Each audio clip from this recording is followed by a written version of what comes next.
Praise the Lord. Hallelujah. Good morning. ఈరోజు దేవుని వాగ్దానము యెషయా గ్రంథము 60వ అధ్యాయము 15వ వచనము. బహుతరములకు సంతోష కారణముగాను చేసేదను. ఆమేన్.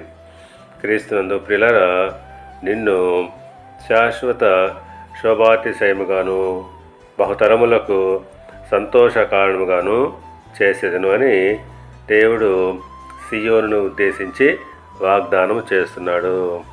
అవును, పాడైపోయినటువంటి సియోనును మరలా నూతనమైనటువంటి శోభతో శాశ్వతంగా అలంకరిస్తారని అంటున్నాడు.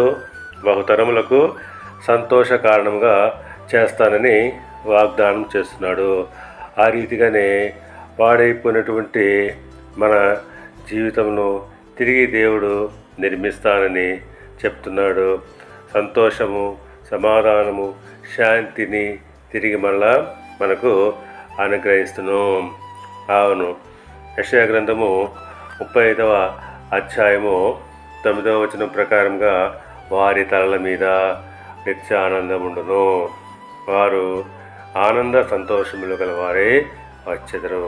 అవును, ఎవరైతే దేవునిపైన ఆధారపడతారో అట్టి వారి తలల మీద నిత్య ఆనందం ఉండును, వారు ఆనంద సంతోషములు గలవారై వస్తారు.